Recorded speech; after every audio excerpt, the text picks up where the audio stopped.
Mics are on. We're ready. Well, welcome to eFIXX TV. We have got an absolutely jam-packed show for you tonight. So much so I've had to bring in tonight's guests straight away. So they do look like they're all very nervous and stuff like that. Dan's breathing in there. They're ready. That's it. That's the right shot.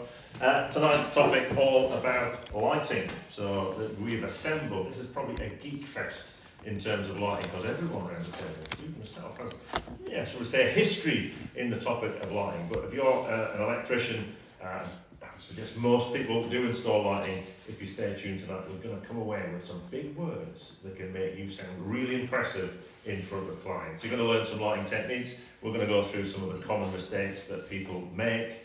And let me tell you, over the years I've been in lighting, copying what lighting designers do is probably the best way of learning about lighting. Some great techniques, and we're going to be copying tonight later on. But first, let me introduce tonight's guest. We have got Bruce Wheel from the Lighting Design Studio. That's it. So, what do you say, lighting designer? What's that? Lighting designer? Yeah. That's it. You wouldn't even thought professional lighting designers exist. That's all you do, isn't it? It is. Design lights. We've got 100%. We've got Dan Griffiths from Tam Light, and we've got Michael Gordon from Michael Gordon Lighting. You're a lighting designer as well, Michael. I am, yeah. It's not a real job. And Dan, you design lighting products. That's very true, Yeah. So, we've got everyone around. I think your mic's off. Is it on? No, it's on. It's on. Mic check here. Comments are saying it's on. Is it? Hold on. I'm just going to sound check. Technical problem. Hearing, believing, and scratching. Just make sure nothing's rubbing against the. I think you're alright. Scratching. Could be me, I'm not guilty. Sorry about that. Is that better? There we go. Right. Is that right? Yeah. There we go. Sorry about that, folks. I'm breathing and scratching. You might notice somebody's not here tonight because he's on holiday. We've brought in Gary's younger brother, Michael, to help with it tonight. So Gary's on holiday. Allegedly, he's gone on holiday with Eddie Clemens. So, which is, just anyone who tuned in Instagram earlier on will see Gary on holiday with Eddie Clemens. So that's the one. But before we got stuck in, obviously tonight would not be possible without our sponsors. We're waking up there. There we go. That's it. We've got the Lasico Group, Luton Panasonic, Doncaster Cables, and My Energy, who literally do help keep the lights on here at Lineside Studios. So obviously, if you're tuning in on YouTube or Facebook, throw in your comments. This is probably the best chance you'll ever get to find out loads of stuff about lighting. And obviously, if you throw a comment in, you might get a mention in the register later in the show. And if you're a regular commenter, you might even make it into the end title credits. So stick around for that, Bruce. You might be in there.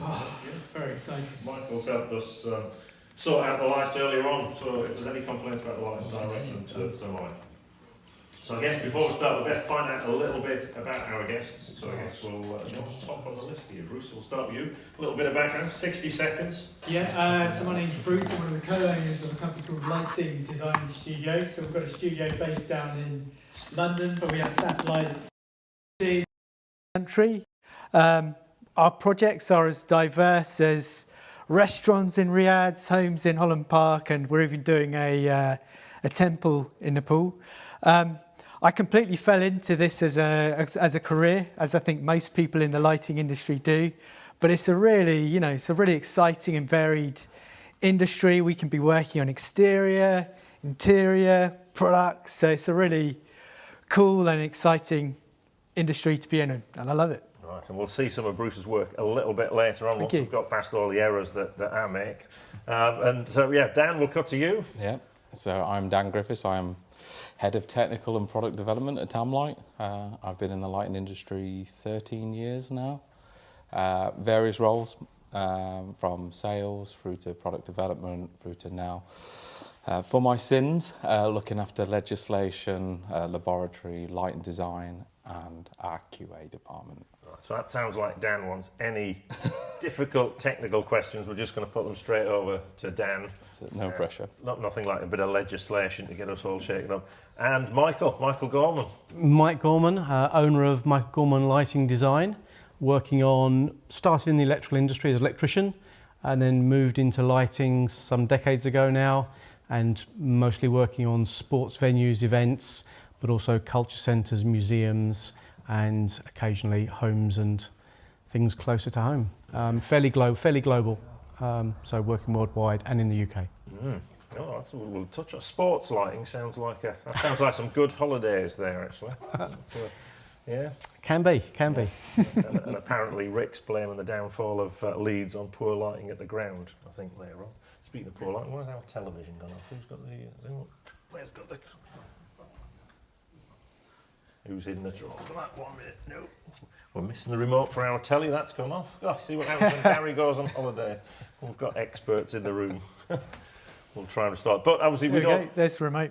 we don't really care about the background in terms of lighting. What we really need to know is, can you wire a consumer unit? And that's the socket to a consumer unit with our electricians challenge, which means it's time for the audience to join in. So, as ever, if you don't know the rules by now, Rick, can we bring up the timer, countdown timer? We've got a kingfish. Yeah? There you go. Rick's just making this up. Here we go. So, what we want to know is we've got Bruce, we've got Dan, and we've got Michael.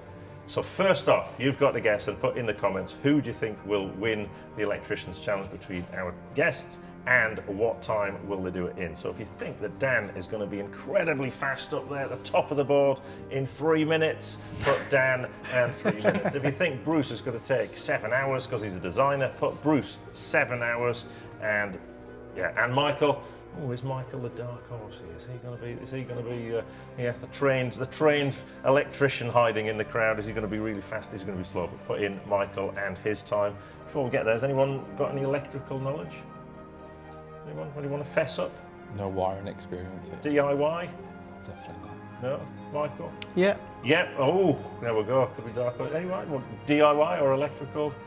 DIY definitely. Yep. Yeah. Our audience love it when people do their own electrical work. It always reassures them. Bruce?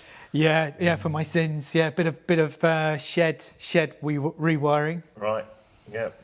All right. Rewire your own shed. Well, just put a few sockets in. Right. Did that work out well?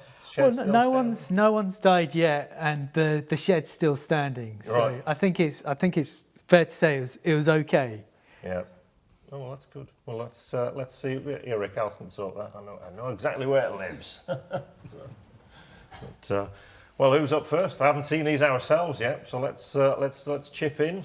Who's Joe put first? Off we go with the electricians' challenge. So you can join in here, folks. Who's up first? Oh, it's Michael. Mike. There we go. So that's a confident stance there. Straight in there, quite handy with a screwdriver. Oh, look at that. So using the fingers and tightening the other screw at the same time. Oh, socket fallen off. This is an amalgamation of all of them. It's going to be one after the next. Yeah, you're going to be straight up here. So we don't know. We haven't seen them yet. Is this Confidence with the twisting of the cable there. Definitely. got the glasses on? Serious. Technical. Very serious. Very necessary. Oh, what happened there? This. Oh, that was good. That was good. Straight through. I'm just going to put this on the internet there, don't we? Oh, what's happened there? Hold on, we've got a technical. Gary goes away for one Gary day. goes away. Gary, we need you back. Yeah. No, we're back. It just crashed on us. Right, we're starting again. See Michael again. Lucky We've thing. got plenty of times in. Yeah, we've got a lot of times. Who's hedging on the winner? Who's in the lead? Probably said Bruce, but lots of things. Oh, right. There we go. People know me well. There's Michael. We've seen you do this before, Michael. A bit earlier on.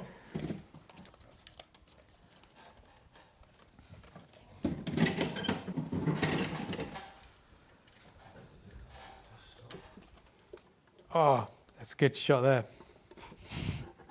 I forgot about that camera.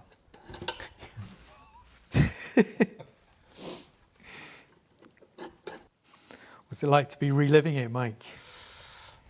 Just brings it all back. Almost forgot about it. It'd be better than some of Gone us. off It again. seems like we might have a bit of an issue with that as well then. Oh, right.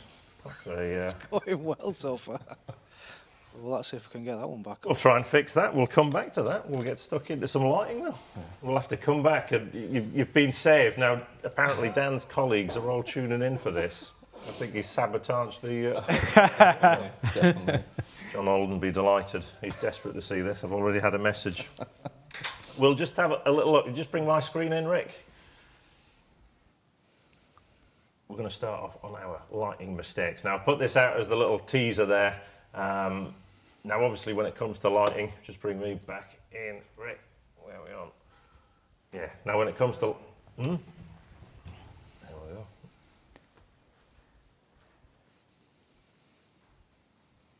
Oh, there we go. I'm picturing picture there. When it comes to lighting, the best place to find quality lighting is on Rightmove, actually. There's people trying to sell the pride and joy of their homes, and it's all out there to see. So it's, I've just made a few selections from what you see on Rightmove. Let's just have a little look at the first one. You swap that over, Rick. So there we go. That's it. So this is probably... this is what my mother's house looked like when I was growing up, actually. The kitchen's a little bit posher than the one we had. The classic fluorescent tube. Beautiful. Anyone else start with that? Classic. That was it, yeah? Michael, were you in Yep. that sort of Indeed. establishment? Indeed. Plenty of flies gathering there as the year goes on for you to enter. I like the discoloration as well. It's quite nice. So you've got different colours, temperatures on the light there. It's nice. Yeah, that was that's what we normally used to see, and you know that people were happy with that, weren't they? That's good diffused light. Yeah, good diffuse light. And then the LED, or the downlight came along, halogen downlight first, and we ended up with this, which is sometimes known as acne of the ceiling, which is, yeah, how many downlights can you get? How many do you think there's in there? Anyone want to count up? I reckon about 70. 40 or 50. Yeah. Yeah. But perfectly. It's pretty impressive. You've got a good blanket wash of light there. You know, one or two more than you might need, but you know, you're getting a good wash of light there. So it's a great scheme. Yeah, and this is typical. Obviously, people put a big extension on the back of the house, they have to light it. Ceiling heights are restricted, 2.4 metres, and this is pretty standard stuff. Obviously, the electrician loves it, especially if they charge per point. Yep. That's a good install. Yeah, but that's what we're in. Probably the same amount of light as those two fluorescent tubes, Potentially. but spread out over. Spread out quite considerably. Spread Yeah. out quite considerably. So we go on. Let's have a look. And and this is typical. This is obviously to another level. We've obviously got all those downlights plus some pendants over the counter. I mean, I suppose it's sort of a you know, when people don't really know how the space is being used, they might just do a blanket wash of downlights, but it's a really inefficient way of lighting a space. It's just really wasteful. You're wasting energy and you're wasting points. Yeah. Well, we'll get on to how you think it should be done. Some of your examples. And then here's a favourite. Now, I get probably an email a couple of times a month about sloping ceilings, and not with the lights, because obviously straight behind that there's a lot of insulation. It'll probably be solid insulation behind there, and people worry about putting lights into sloping ceiling. So any advice on sloping ceilings and downlights? You know, you tend to avoid putting downlights in sloping ceilings. You know, you just need something with a massive tilt. It's just, you tend to want to just get some indirect light onto that. Be a much nicer way of lighting the space. Yeah. Yeah.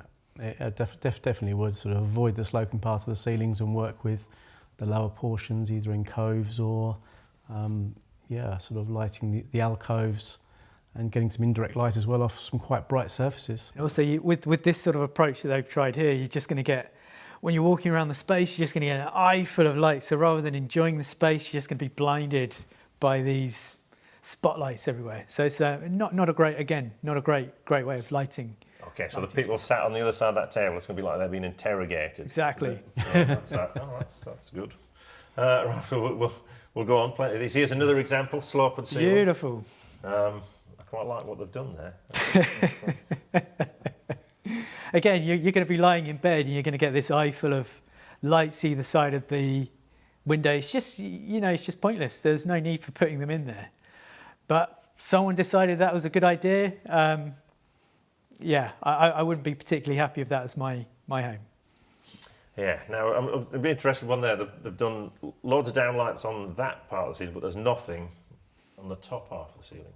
No, and sort of with the room the way it's set up, you could quite easily just use some desk lamps or some things that give you some ambient light beside the bed, and maybe a floor-mounted sort of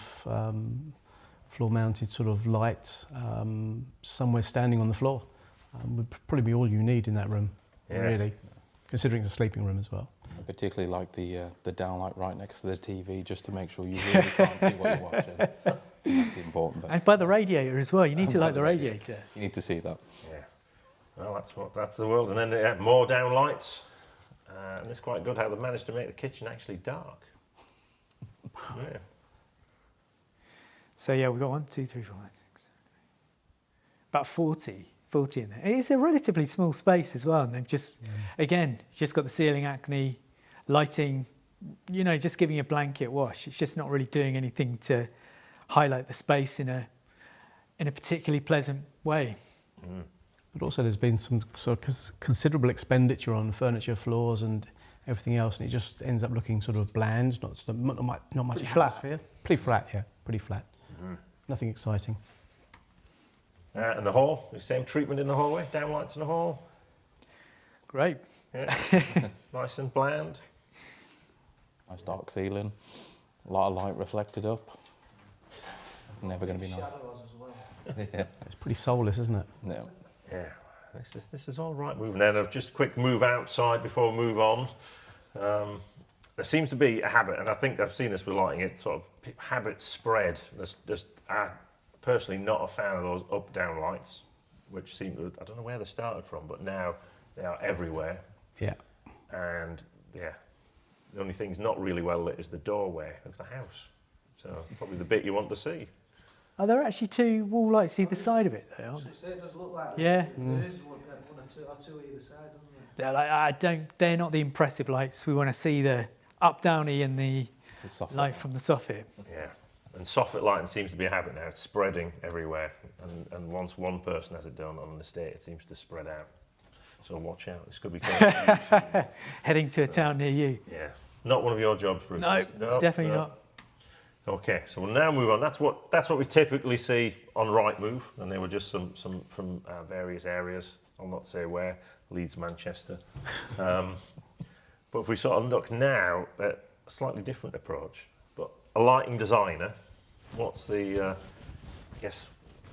I mean, if you've got a lighting designer on your scheme, it's going to be a massive benefit for you as an installer, as you're going to have a much bigger job potentially, but also you're going to have a certain element of sort of technical and design expertise, and the scheme's hopefully going to be a much better result than if you didn't have a specialist on the project. So the sort of 3 main things that I suppose we look at is the performance to do with the products, technical aspect around light levels, building regs, guidelines, and then what makes a really nice scheme, which is perhaps what we're most famous for. So how do you make it beautiful and comfortable for people to live, work and enjoy in?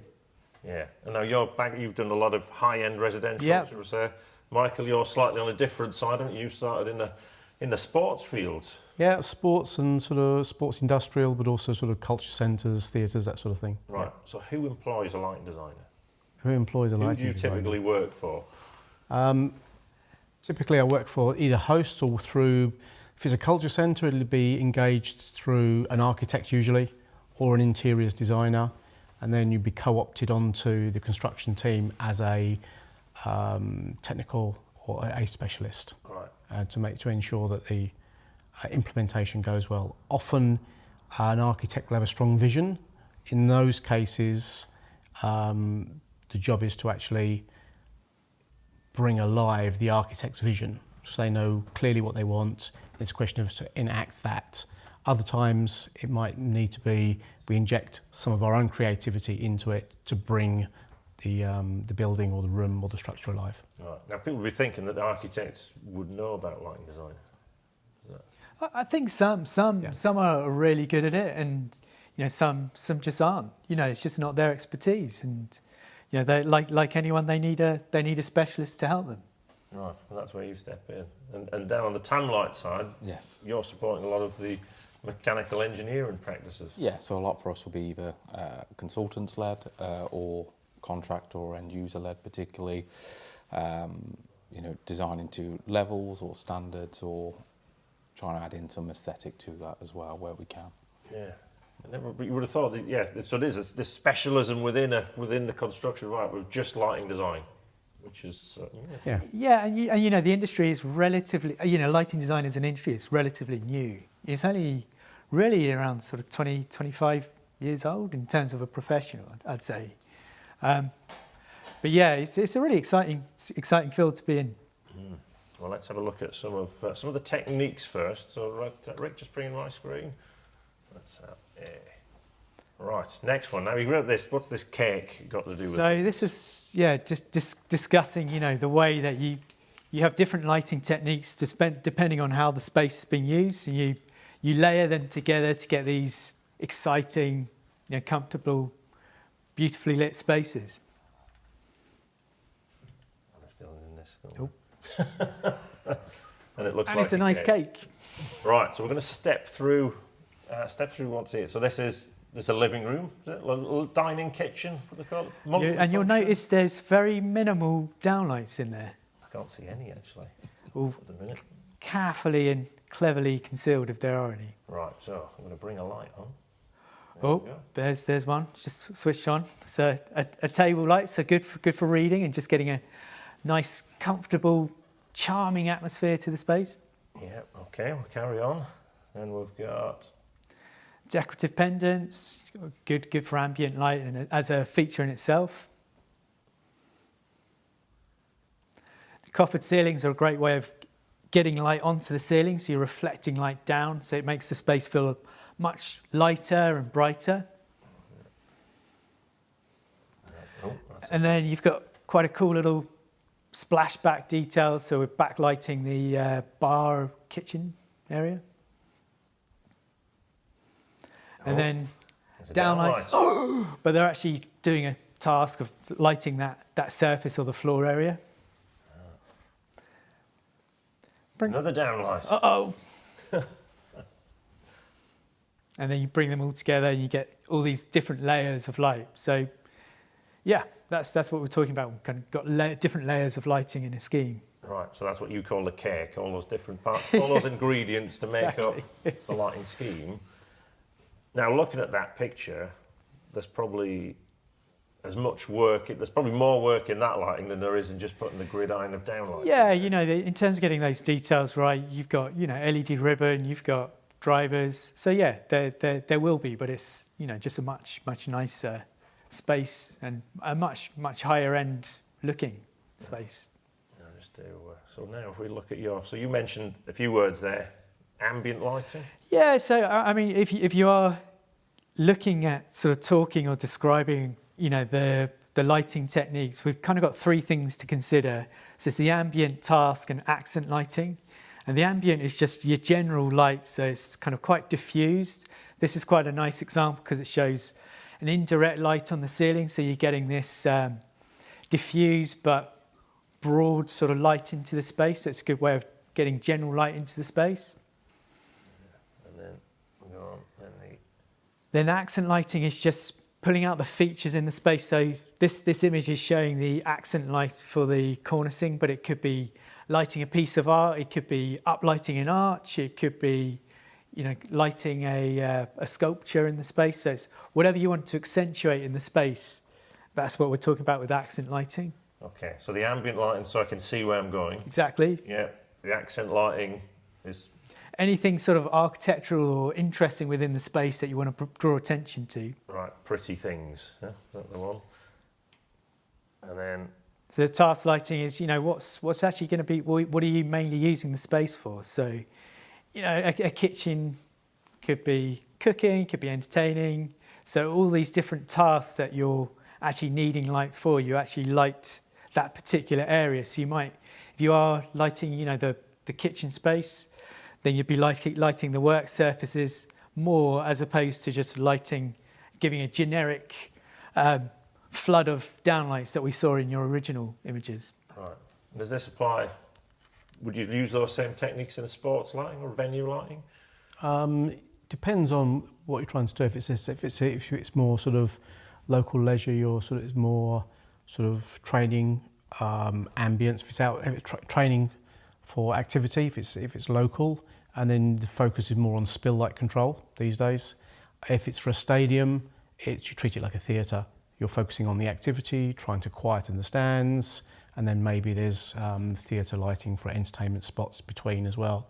So it's similar techniques. You're picking out what you want to bring attention to, and quietening what you don't want attention to be on at that moment. All right. Would you use the same in commercial, Dan? Generally, probably not as much task lighting. Obviously, very European, not so much in the UK, but ambient lighting, obviously, with blanket lighting, and you want to accent light any areas of particular interest. So we tend to see that mainly in office and education. We'll see that. Oh, yeah. Ambient light. Yeah. So ambient lighting, not bumping into things. Yeah. Yep. Accent, bringing out the nice things, and task lighting on the coffee machine. And if you get anything from the talk today, it is if you have those three things in your vocabulary, you're going to sound vaguely like you know what you're talking about, which could be dangerous. Yeah, no, that's it. We've got around, but it's similar rules, just used in different ways. Yeah. So let's have a look. Let's see if we can see some examples of that. I think that's one we've just seen. So that's a study. Yeah, so we've got a study in a corridor. So it's just, again, this indirect. Indirect's always a much nicer way of lighting a space. It's just a softer, and it's just a really good way of getting really good ambient lighting. You're using the surfaces to reflect light back into the space without having to go down, pendants or downlights. Right, and then following on. So that's again same one there. Yeah.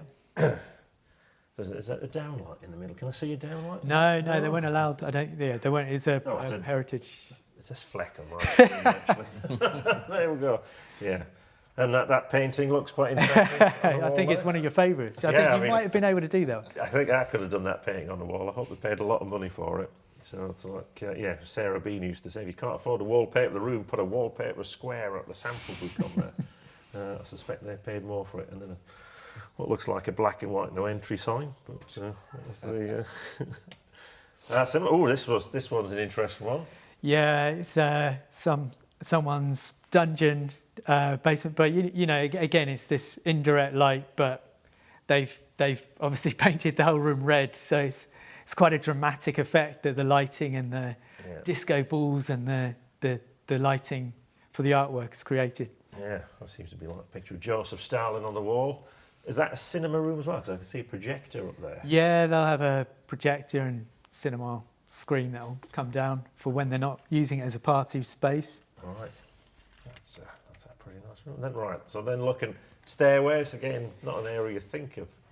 Yeah, you can do some really interesting, exciting things with stairs. I mean, they don't just have to be these sort of through fares. So the image on the left, on the left is we've used in-ground uplighting to light up the slats, and it's a really nice, subtle way of lighting the space. And rather than just having those little low-level step lights, you can get these really nice, long, sleek, discrete, linear style step lights. Just different ways of lighting stairs. You don't have to go for, what you get from the wholesalers, merchants. You can be quite creative with it.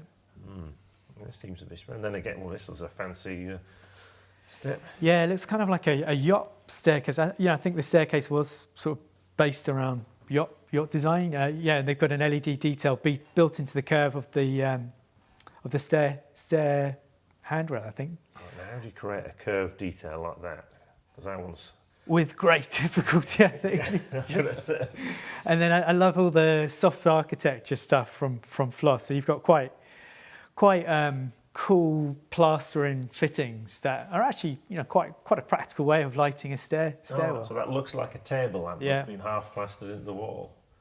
Things like Han Solo frozen into the wall there. Wow, how do you do that? Floss, I think, do them. What does it come as like I don't know. It's just that it comes as a plaster sort of box which you have to hack out and then you kind of get it in. So it's a square around it and then you plaster that in. Right. Wow. It's not the easiest thing to install, but it looks pretty cool. Yeah, it certainly does. And then another stairway. So this looks a little bit more deliverable. We don't have to plaster in half a standard lamp into the wall. And you've got some downlights in there. Again, you know, the downlights are doing a specific job rather than just sort of a blanket, shove some downlights. It's actually lighting the artwork on the left-hand wall. And then, yeah, we've got a shadow gap detail, which is lighting these slats. So you're drawing your eye onto a very sort of impressive architectural detail. We tried loads of different ways of lighting the space, just kept it quite simple with a shadow gap. Wow. Yeah, bedrooms, you don't have to have pendants in the centre. You can put pendants either side of the bed. Quite an interesting way of lighting a bedroom. Yeah. And then where we have got the downlights, they're actually lighting, you know, the front of the wardrobe. So you're getting that sort of scallop of light on the front of the cabinetry. Yeah, and that setup is pretty standard for almost every hotel, isn't it? To have a light either side of the bed. Yeah, it's pretty common in a lot of high-end hotels. Right. Now, but obviously a problem for a lot, you know, if you've bought a new house, you don't necessarily know where you're going to put the bed. Yeah, that's it. You know, you really do need to know the furniture and arrangement of the room to get a really cohesive lighting scheme. Otherwise, yeah, you're right. You're going to put a couple of pendants in completely the wrong place. Yeah. Have you got a solution for that, Michael? I guess the majority of, so if you're going down sort of the new build house route, most people have an understanding of how you're going to use your rooms. Sometimes it's obvious because of where certain features are, doors and windows, but I think it's just a question of ask the homeowner just directly. Quite often they'll have new drawings for kitchens because that's planned, they'll have the bathrooms because that's planned, and there'll be some idea of how people want to use rooms. So just ask and just ask the questions rather than make assumptions. Yeah. And you can do something more exciting. If once you start going down that path and get some more confidence, you can start creating more exciting things for your customers. Yeah. Happy customers, return business. Yeah. And lighting, comparative to some of the other things we've seen in those photographs, I'll not say it's cheap. I got it wrong off that. Cost effective was the words that we had to use compared to, you know, flooring. An oak floor is quite expensive, isn't it? It's like meters, and actually, yeah. Compared to the cost of floors and door handles, lighting is actually relatively good. It's good value. Yeah, good value. It's going to give potentially the biggest impact for you, bang for your buck in an overall project spend. So yeah. Visually, it's setting off what you're putting into it, so it's worth making a little bit of effort. You don't need to go full bore, or just go straight to a perfect solution, but just try. Just try with one room or two. Or let's have a look. If I go on, there's a kitchen. Here's how this looks. Yeah, classic kitchen. You know, it says this is my kitchen. This is your kitchen. Yeah. So it's got industrial. It was a bit small, actually. Industrial extractors. You know, it's just showing sort of different ideas and techniques. So we've got these black slot lights. They're either side of the skylight. The nice thing with these is that you can adjust and change them depending on the orientation of, you know, or the furniture arrangement of the room. And then yeah, to the left there, that's an artwork which was being lit with wall washers, which are actually sort of one of those understated techniques where, you know, you have very, very specific optics which will give a really, really good blanket wash onto a wall. So quite a handy thing when you've got a big wall space for lighting, especially when you've got something like that, you know. Yeah, so just be clear. So at first they look like downlights in the roof, but they're wall washing. So they're actually shining the one on the left, yeah, they're wall washing optics. So they've got optics that'll light quite high onto the wall and give quite a consistent wash of light all the way down the wall. Whereas if you just use standard downlights, you tend to get quite a scallopy effect, and it's not so uniform. Yeah, and then they say the kitchen, I think they spent more on the ventilation system than they have on it. They must burn a lot of food in that kitchen. Tell me that if you need. If that's your extractor fans, there's something going wrong there. So especially above the coffee machine. So it's There we go. Right, and this, oof, we've gone outside here. Yeah, again, this it's is the just Travelodge in Skipton, by the way, in case you're wondering. so. This is a sort of grand design style project. So we work on a project in Radlett. So it's just the idea of accent lighting. So you've got an LED detail around the perimeter, washing down onto the brickwork, and then we're accent lighting the trees. So it doesn't have to just be around, interior accent lighting. You can think about these techniques for exterior as well. And that's all. Is that all just LED strip? Yeah, on the top, it's just they create a little groove or a channel in the coping stone.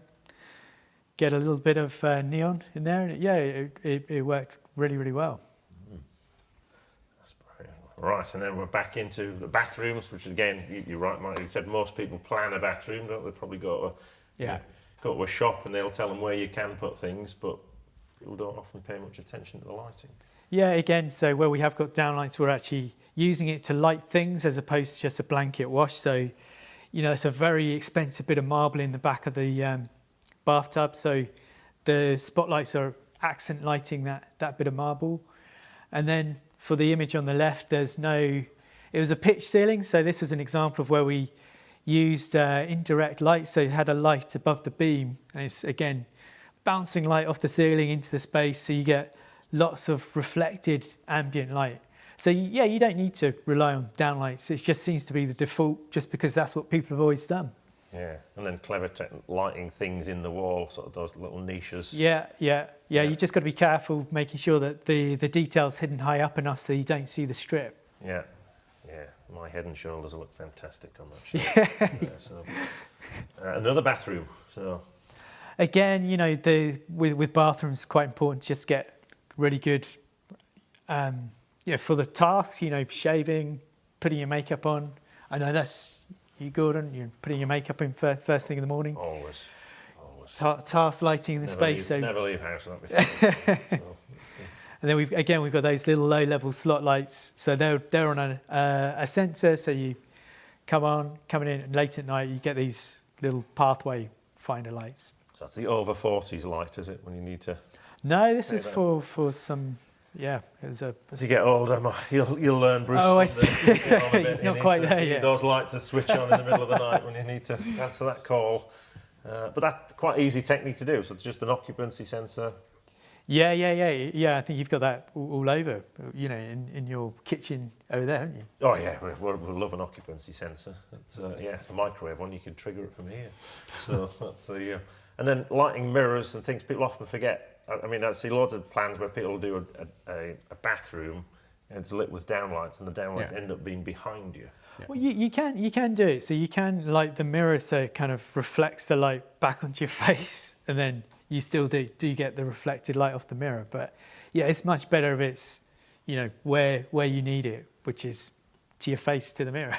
Yeah, I mean, if you put downlights in a bathroom and you put the lights back into the room, so over your head or behind you, you're going to see the reflection of the light source as you look it to the top of the mirror, so they could obscure you, plus they're lighting the back of your head. Yeah. So if you're going to do that, you need to put them in front of you, so they actually light falls onto you. But in this case, the better way to do it is to actually use the frosted inserts and use a backlit through the mirror. So you actually light onto the face, but then choose the colour and the properties to give you accurate colour rendering. Yeah, that's a neat one. Oh, this one looks a little bit. Yeah, so we don't use colour that often, and it quite often looks a bit naff if you kind of overuse it. But there are a few places where it can look really cool, like gyms or sometimes cinema rooms. It's quite fun to inject a bit of colour in. You might have it so that when you're wanting to run faster on the machine, you could have red flashing lights. You've been in the spin studios, so you can be quite playful with the lighting, but you've got to do it with care so it's not too in your face, and it's got really good control so that it's actually used well and properly. Otherwise, it can just end up looking a bit rubbish. Yeah. This one looks a bit. Yeah, this is my pool. It's an amazing show. It looks like a 3D visual, but it's a real house. Someone has this pool in their basement in where is it, St John's Wood, and we did the indirect coffered lighting over the pool.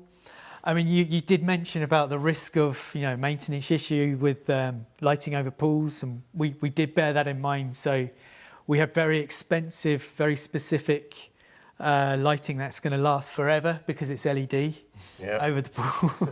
And then in the over the sort of walkway area, we used less expensive stuff, but kind of followed the same idea. So you had this idea of this sort of inverse rectangles, and again, not a downlight in sight there.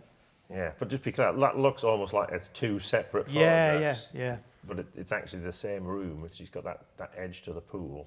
And yeah, it's quite clever. You've, I call it juxtapositioned. I think Kevin McLeod would throw in a juxtaposition there on that one.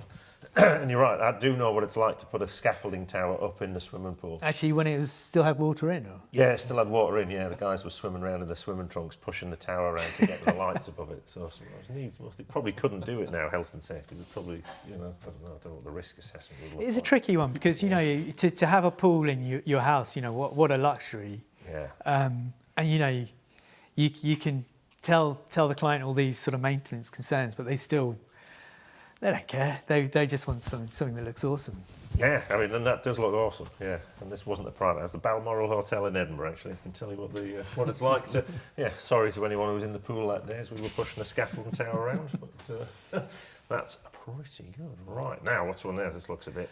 Again, so we do quite a lot of restaurant projects, and just showing where we're accent lighting the tables, so you're getting this pools of light onto the tables. We're accent lighting the artwork, and we've got like little glows along the top perimeter, so you've got this warm and cozy, intimate dining experience. So that's pretty much just accent lighting on the table for that one. Right, and then a little bit of detail, on the beams. Is it like the lens? Yeah, there's a little spotlight on there. Yeah. Right. Oh, this one looks. This was a reception lobby for someone's office, and again, we're just using the accent lighting to kind of be quite playful with the books on the shelves, and on the left we've got this huge pendant, one of the quasar pendants, so you've got the good lighting levels from that, and it's just quite a cool way of lighting the space. Yeah.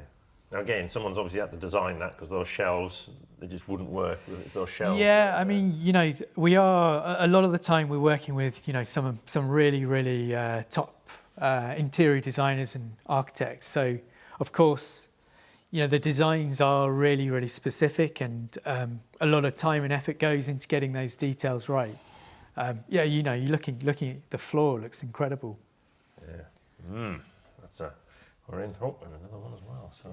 And again, this idea of accent and ambient lighting. So we've got ambient lighting hidden behind the shelving detail, and then we've got accent lighting with the track and spots, which are lighting artwork and things on the shelves. Right. Now I mean, obviously we say we don't use downlights. They're what we used to call track lights, aren't they? Still track They lights? are, yeah. They're actually built. They're actually recessed into the concrete.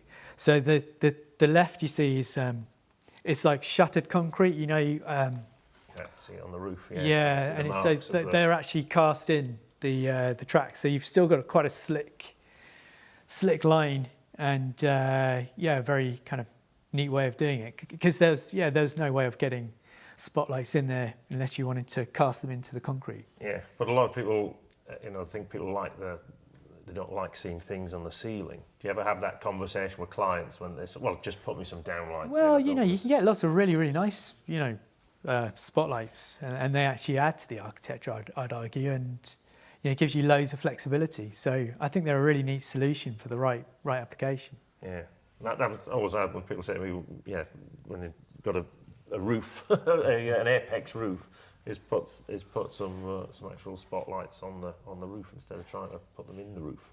Yeah. Yeah. The three last examples are good examples of less is more as well. Not overlighting areas, being confident in what you're doing, that you'll show off the features and truly show it off rather than blanket everything too bright and then try to add accent lighting.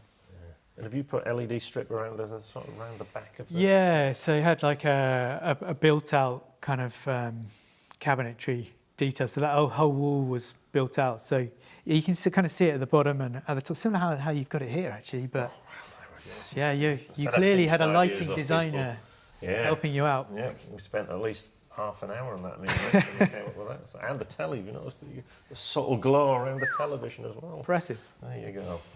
I think I've been copying this stuff for years. All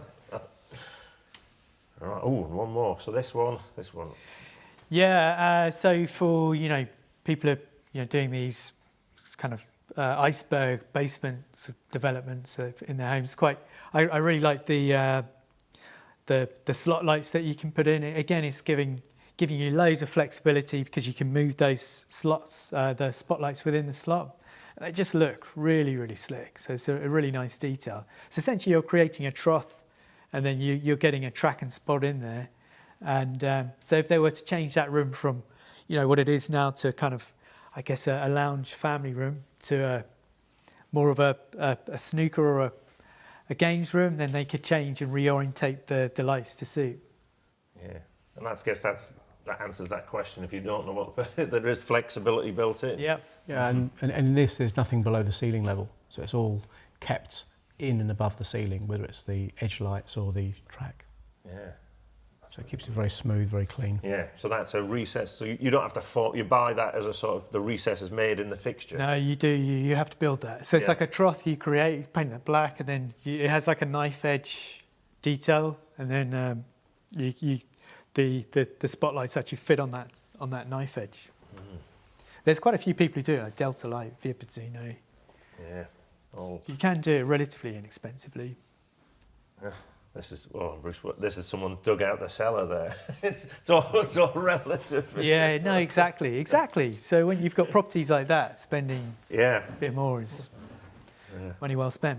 No, it is. Because I mean, obviously you see lots of these people try and do cellars. Often the ceiling height is quite low, isn't it? Yeah, it is. Yeah. And if you put downlights in it's almost, you go in, you feel like you're trying to duck even more. So that's neat. Oh, another one as well. Then again, Dan, we were talking earlier, it's about these 48-volt systems, which are really, really a nice way of getting ambient and accent lighting. So you can get ambient lighting with the linears, and then you can get the accent lighting from the spots onto artwork or other things that you're looking at highlighting in that space. Mm-hmm. Yeah, nice. Right. Oh. So this looks a bit more traditional. Yeah. Again, so we do quite a lot of restaurant projects, and so the idea here is that you've kind of got good a little ambient lighting. You're getting moody lighting from the pendants, but in between you've actually got recessed downlights which are getting accent lighting onto the table so that you can actually see what you're doing. Yeah. So they use this technique a lot in restaurants, where they try and put a spotlight on every table. You got to be really careful with glare, though.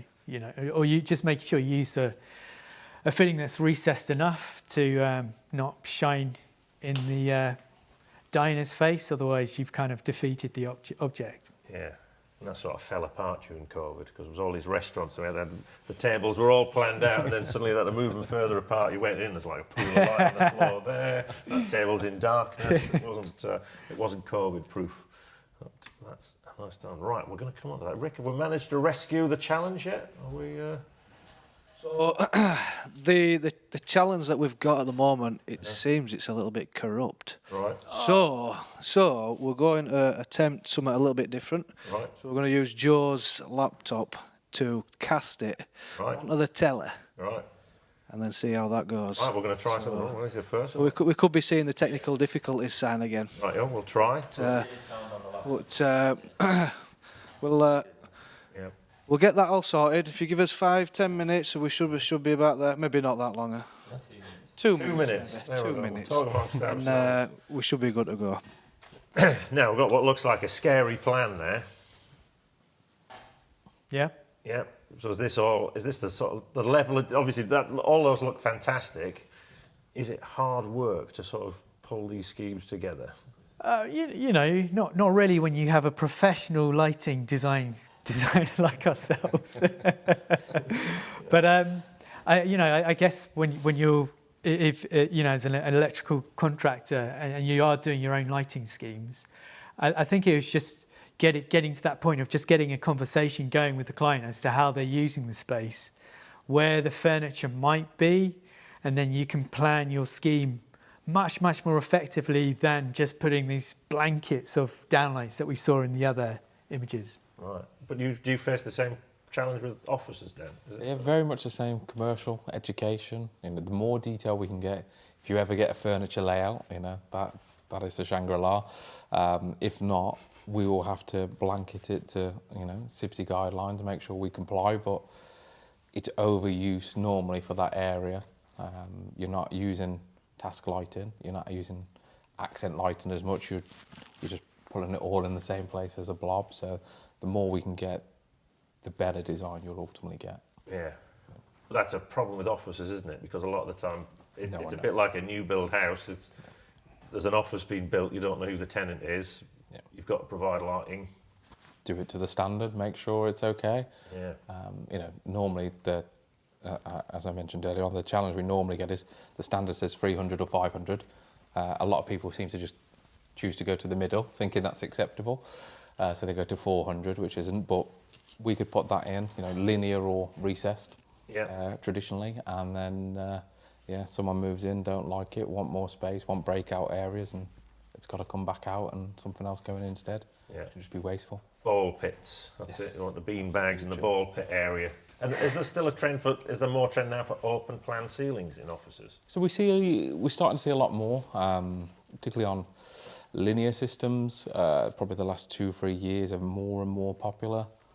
We still do a lot of traditional gridded ceilings, but I think where you can have these open plan offices, open plan areas with linear lighting, which it gives you a bit more flexibility with the light, that's becoming more and more prevalent. Yeah, that's good. We're ready. Right, we're going to try some around here. Here's our fix for the challenge. Well, you thought you'd escaped. Yeah, so People third time lucky then. Well, people can get another set of times in. Oh, yeah. Now you know more about our guests. You might think, oh, Bruce has been on the art. Michael gets on the football field. He's an athlete. And yes, you can find some time. So if it's Bruce, put Bruce and the time you think Bruce will finish the challenge roll in. You've got Dan. Will Dan finish it in 3 minutes and 25? Are we hoodwinking you there? Or will Michael? It's Michael, yeah, who's already admitted he's a pro, really. But, and put Michael and his time. So we've got a few more times coming in. At the moment, Joe can't use his laptop. As well. Oh. So we're having a real mare. There's no times coming in yet, but we are obviously. We've got some. We're a minute in front. Let's see Michael for the third time start the challenge. So, let's get it going. Right, we won't be able to hear the words you used on this. We'll have to make them up as we go along. Right, Michael, off again. You've got the solar panel out there as well, we noticed there. Right, screwdriver in. I'm getting a feeling of deja vu here. I reckon you dropped the sock. Oh, there you go. There we go. I thought that was coming. Them drums were fairly new as well, weren't they? But You didn't look at that with the new drums, yeah. Cable falls off the side. All right, here we go. we're starting to get some times coming in now. Oh, well. Seems like people are catching up. Right. Who do we think's going to win? Rick? I haven't a clue. We haven't. I'm just. Yeah. Oh, sorry for who picks me. There's any of Dan's colleagues on. We'll find out when we come back to the comments. I think they're all tuning in for this. It's good actually. 'Cause we've got this back, so they've had to stay on for longer.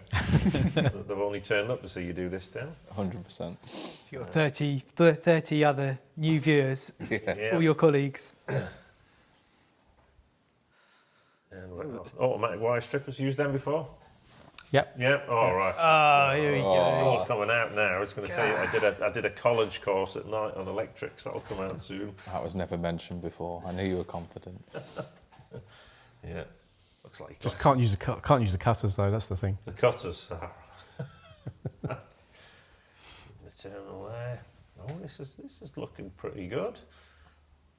The glasses look like they're steaming up there though. That's It's the humidity. yeah. I just see Dan looking worried. Oh, in the what's background go- there as well, so. Slinging his tools around here. Oh, wrong tools. Oh. Right, getting in there. Everyone's worried because their time hasn't been up yet, so we'll see.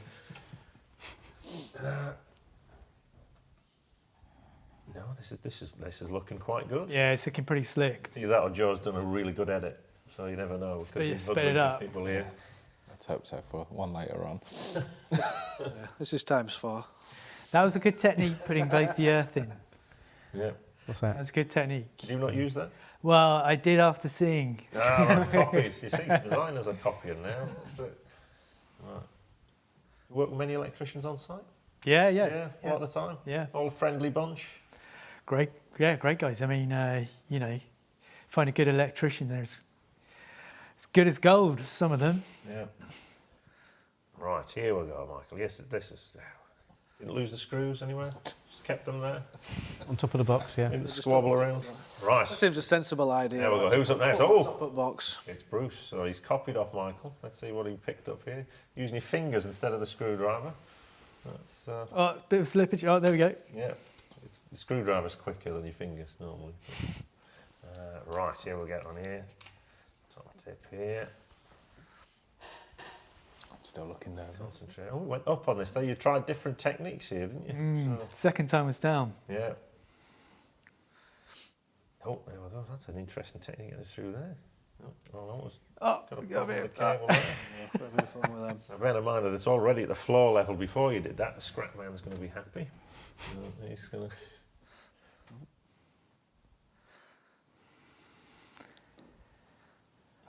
There's a lot of Oh, jumping man, I around was going on looking, here. yeah. Are you taking Mickey or what? Look at that concentration there. This.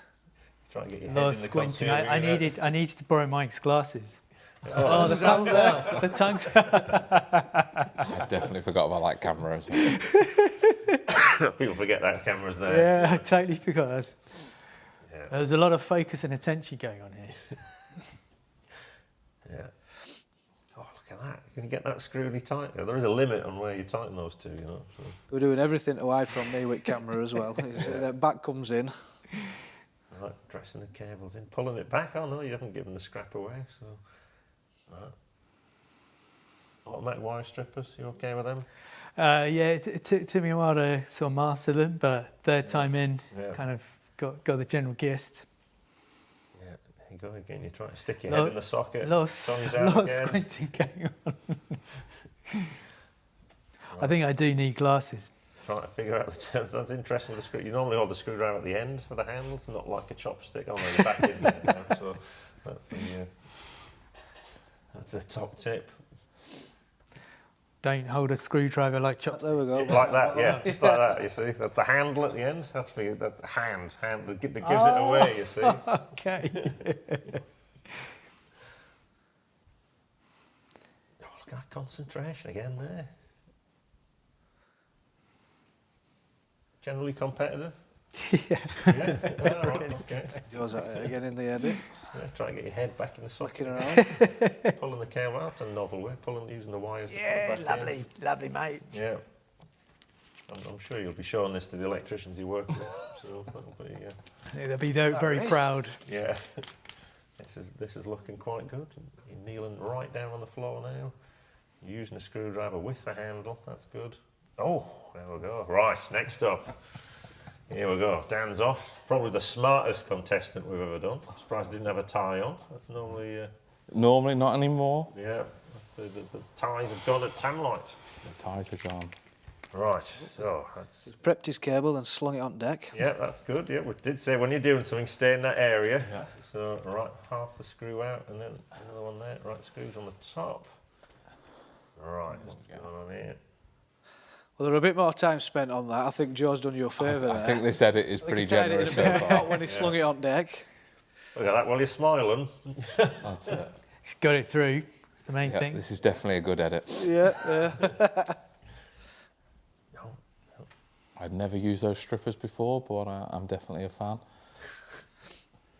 Look at that. Yeah. There was obviously a lot of people in the factory wire things as well. I'm sure they'll be delighted to obviously have the outtakes as well. Yeah. Which we will send through. If you just send us a secret email, we'll send the outtakes through for contraband use around the. Oh, wire flew out back out there. Oh, yeah. Now that's an interesting screwdriver technique. Both hands on the handle. That was the back. Wire splayed there. Yeah. Yeah, look at that. That's a two-handed screwdriver technique. Lefty loosey or lefty. Yeah. A little bit of guidance to turn it the right way. Oh, there we go. We're back on again. That's, yeah, I only chef wire and I don't wire, I will add. So. Is it the standard? There you go. That's it. Definitely not. 60598. Does Carl need to be worried?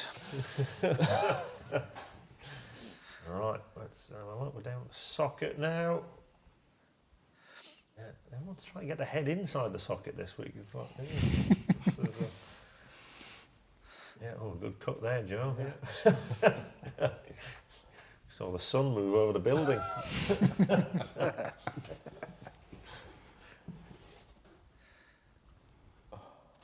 Right, this is. We normally say if it looks slow, it is. It definitely was. Yeah. But I finished. Yeah. Yeah, that's good. Another good cut there, Joe. Another sun movement. Yeah. Look at that under his arm. Yeah. Right, here we go. Oh, are we done? Yeah, that's another interesting screwdriver technique. That's wow. We're done. That looked pretty good.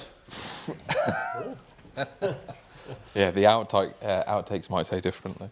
Yeah, there was actually a bit we haven't shown where Dan lost the screws from the socket box, and it took. Yeah. I think Joe's done him a favour there. I think so. Yeah. Yeah. It had me in tears. Yeah. Yeah, don't put a grey screw on a grey floor. But right, looking across at the leaderboard, does anyone recognise any names over there? Yeah, there's a certain Ray Maloney of Lux and lighting fame. Yeah, I think everyone knows Ray. Yeah. Everyone knows Ray, yeah. Yeah. I'm not going for that time, I will add. Right, okay, so Ray's sitting in there. Where's Ray? Oh, he's down there. 5 minutes 35. I like your ambition there, Dan. I'm not going for that time. Said low, hopefully, if everything's not a plan. Oh, I have some times up here, actually. No, I didn't. I've got 2. Where's the third time, is it? Oh, there it is. Hiding on the bottom. There's a magnet. Right, okay, let's have a look. Who wants to go first? Anyone want to go first? No. No? Okay. Dan. We'll go with you, Dan. So you did this in, actually. I mean, I'm looking at the board over there, and Carl at 9 minutes 54. It's going to be close. Luckily, you did this in 9 minutes. You're actually, you're third from the bottom, actually. I'll take that. Well, actually, considerably faster than Ross from Q Cells, which I think there's something about manufacturers. Anyone who works for a manufacturer seems to be slow, so that could be one. Quite happy with that. Right, well, we'll not. Tense. Mike, where do you think you want to be? Got any ideas? No idea. It was all a bit of a blur. Well, you did this actually in 4 minutes. Whoa! 13. Go, Mike. Which, considering Rick Hearn, he's an electrician, so he does that Be for the electrician. a living. So you're in electrician territory there. So that leaves you, Bruce. So you didn't do this in 4. You did this in 5 minutes and 30, which puts you 5 seconds above Yes! Ray Maloney. There we go. So Sorry, Ray. there's some bragging rights there. The next time you see Ray. Oh, well done, Mike. Yeah. Well done. And under 10 minutes, I'll take that. Oh, well done. Well, that was fun. We enjoyed that. Yeah, it was good. Yeah. It was really good fun. Yeah. Yeah. Well, yeah, you say that now because you beat everyone and got a commendable time. So, yeah. Not last, I'm happy. You're happy? That's all I wanted. I was hoping to be Mike, but it's fine. It's fine. Yeah. It's not fine. There you go. That's the one. But thanks for taking part in that. That was. No, it was good fun. Thank you. We held that back from you. We just got a little. Let's have a think. Obviously, we're talking about tools. We have got. Hopefully, this works. We have got a competition that we're kicking off today. We've got a little insert to put in there. Rick, are we ready to go? Okay, folks, it's time to ditch the drill. Say goodbye to dust and vibrations with this, the Spit Pulsar 27E, electrician's nail gun. Yes, you heard it right. Electrician nail gun. This bad boy fixes to just about anything. And quick as lightning, you'll be like the Usain Bolt of cable fixings. But don't take our word for it. This is your chance to be a tool champion. So if you'd like to shape the spit tools of tomorrow, then join our giveaway today. All you have to do is click the link in the description, share your opinion, and you might win one of these. So what are you waiting for? Terms and conditions apply. See the website for details. Winners will be announced on the 29th of June on the eFIXX TV live stream. Goodbye. Real gadget. See ya. Wow, and there's the tool there. Just pick that up, Dan, there. I was pointing this at Dan when he walked in into the yard earlier on today. So that is the Spit Pulsar 2070 electrician's nail gun. We have got 5 to give away. You've got until, there's got 23 days left to enter that. Just put your name, just you say I'll put a link in the description.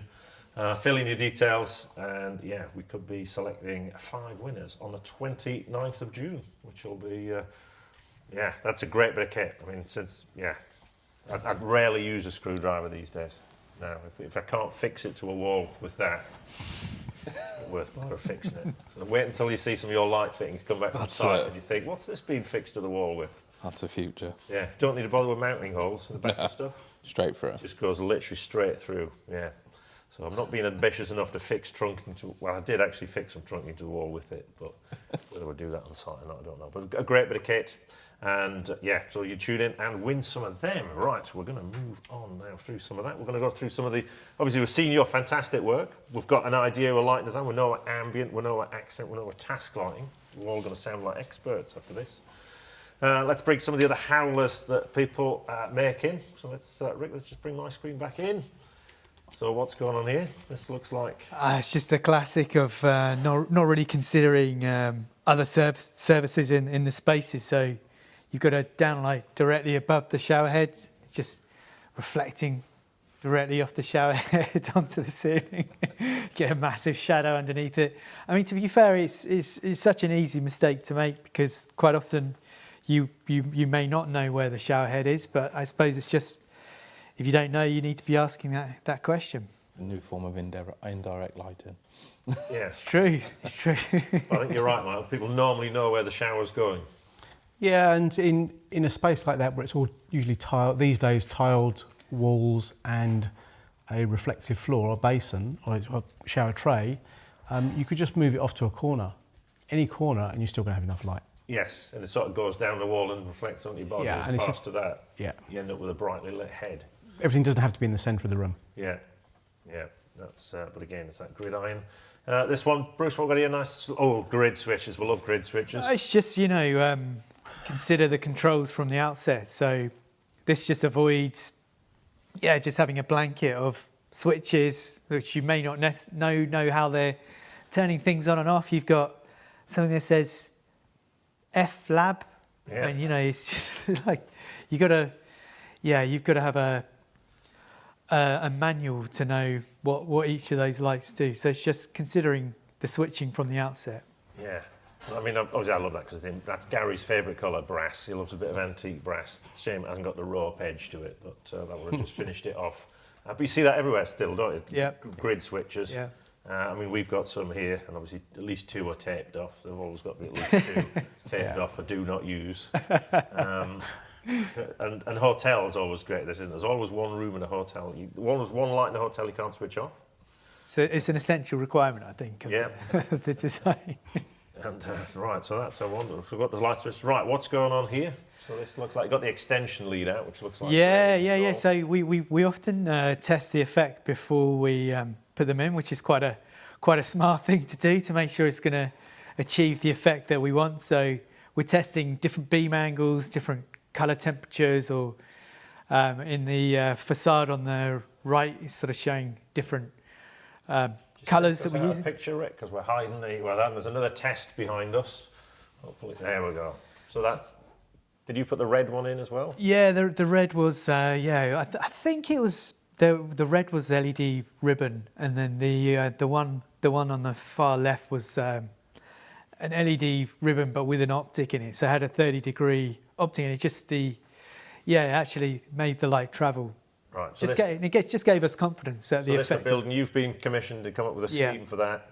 You dropped down on the site just to do a little bit of experimentation. Yeah, you know, where we can get access, because we could get into the room there and, you know, we just played around with the lights and then took some photos from the street, just making sure that we were going to be happy with the lit effect. And then the light with the column is just, just testing out the distance from the column to test the light spread. Right. Would you do the same then? You ever experiment?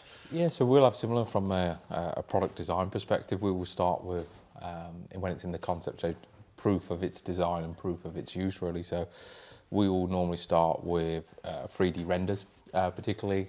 So make a scenario where it would typically be installed, try the file, play around with the optics, make sure we get what we want. We talked earlier on about some obtrusive light blocking shields. So again, we 3D print and design them optically, so it's making sure that they work as they should, but then ultimately, as great as a simulation is, and you can solve a lot of problems, it's getting to that real world stage of, okay, let's actually try it and see, does this work as it should on a computer, really? That's a critical stage. Yeah, and I think it is. I mean, yeah, it's quite quick to do a quick trial, isn't it? Yeah, it can be, you know, if it's local. Yeah. But if it's in a different country, it's different ballpark. quite a bit more fiddly. Yeah, but what do you do if the building's not built? Yeah, then you really are relying on simulations, 3D visualizations, and you know you can get reasonably accurate, but they're just never going to be as good as real world. I find. I mean, that's how we work. Let's have a look. What did they end up like? Oh, well, there we go. So that's and that's the end result. Yeah, so you got some nice sort of steel girder beam lit up, and the building lit up as we kind of intended it to be. Yeah, nice. Right, what's going on here? Yeah, I mean, just the classic of, you know, you get what you pay for. Cheap fittings do tend to fail quicker, especially exterior products. Right. But is that a client thing? You obviously got a lot of trouble selecting a product. It's quite often, it may be that the spec's been swapped or changed, so a cheaper fitting, yes, but it's usually client-led with budget issues or constraints. Right. And is that normally I told you so? We'd never say such a thing. Right. This was something we spoke about earlier as well. The challenge with a lot of these fittings is the cold, because on any standard that you test to, they don't ever allow for that temperature. So an IP test to make sure water ingress won't get in the fitting is done with the fitting powered on, and then it is disconnected and then tested. Whereas you have a particularly cold winter, if it is a cheaper fitting, the gasketing's not quite where it should be, there might not be a breather valve or something else that more expensive fittings will allow for. Phrase it point, you will catch a cold and you will get water build up inside your fitting. Right. So a lot of people rely on the IP test, but it is in the real life test is incredibly short, isn't it? It's nothing like real world. Yeah. It's standard ambient temperature in a enclosed room, rather than, real life scenario could be -5 in the winter with rain. Right. It's never going to be accurate. Was that a sign to stick with a trusted manufacturer? I think with this sort of stuff, it's looking at where the risks in the project are. If you can be buried in the ground in cold temperatures in the winter, maybe sort of put the risk assessment in a place where you'll mitigate that and find other places where it's maybe not so critical. I mean, garages, interiors, utility rooms, you can sort of probably pull back the budget a little bit, but where there's a risk of quite short-term failure, then sort of maybe look at the product spec a little more so to mitigate those things. I mean, just adding to that, for exterior projects, we've seen it, projects in the Middle East where, ambient temperatures can be 55, 60 degrees on the floor, so you need to make sure you've got fittings that can cope with that kind of ambient temperature. Yeah. So the environment and the fitting spec is hugely important for that particular environment, for that fitting.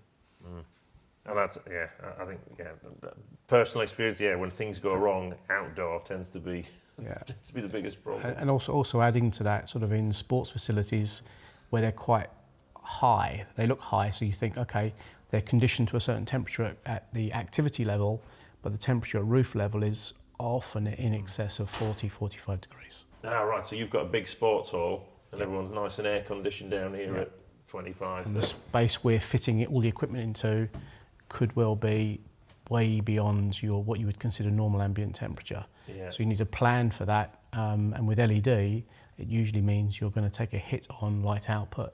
So you need to sort of talk to the manufacturer, say if we're running in high ambient temperatures, what do you recommend we run the LEDs at, which means the light output will drop, which then needs to be taken into consideration in the simulations calculations. Because back in the day, they used to have fans, you know, in the fittings, but then that's just another thing to go wrong, isn't it? That's the problem. We used to have motorised lifts that could raise and lower fittings, and it was great at the time, particularly over swimming pools would work or escalators. But it's a motor that has electronic components that can fail. At the point of failure. It's another point of failure. But I think it's a great point what you made on particularly sports, like the height, exterior as well. You're going to get the worst of both temperatures. When it's very, very hot, it'll be really, really hot. When it's cold, you're going to get all the wind chill, you're going to get everything else to really cool down that area as well. Yeah. Do you see that in warehouses as well, then? 'Cause some of those warehouses are pretty high up, aren't they? Yeah. I've been off a few cherry pickers in my time.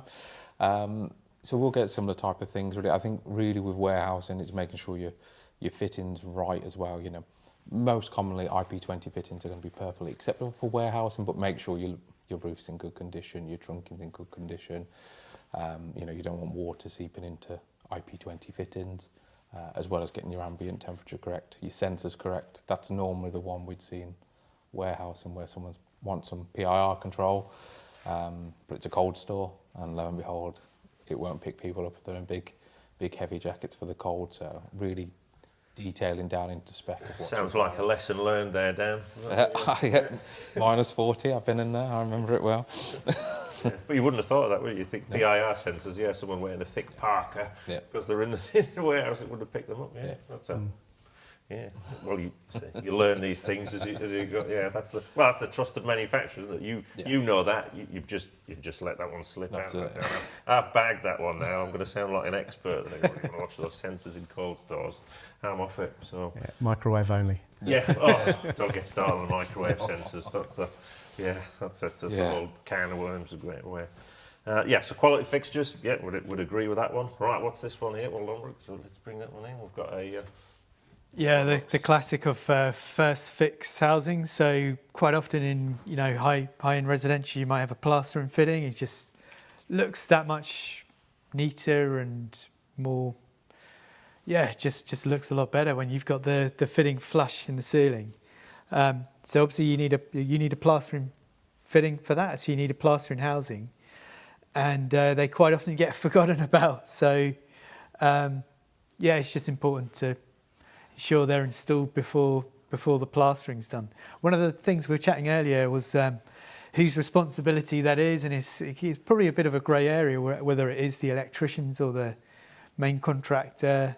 I guess it's just if you have any of those sort of fittings where there is a first fix item, just have that conversation and understand whose responsibility that is. Yeah. We mentioned earlier as well, when it comes to plastering fittings, make sure you know how you can take the fitting out before you put it in.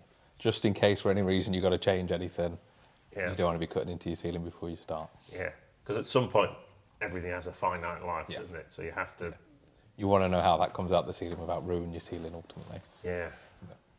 I've got a problem at home. I've got some very specific LED downlights that are rectangular in shape, and the LEDs have started, but after 12 years, so just goes, it's probably the time you've just said, there's the odd LED starting to go on them. So that's... Yeah, that's going to be in the plastic. They're plastered in as well. Oh.